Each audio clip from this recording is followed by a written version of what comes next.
kan ini dilaksanakan dalam sepekan Lebaran. Hanya kemarin kan tidak dilaksanakan karena pandemi itu.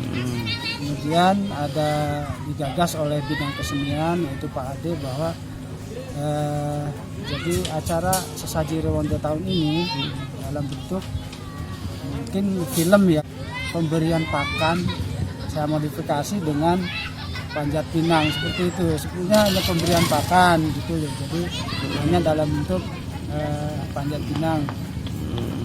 Kita dengan memasang makanan yang dia sukai di atas di atas tiang itu, dia kemudian secara otomatis naik. Cuma sayang karena kan di bawah ini banyak makanan, jadi dia nggak begitu banyak yang naik.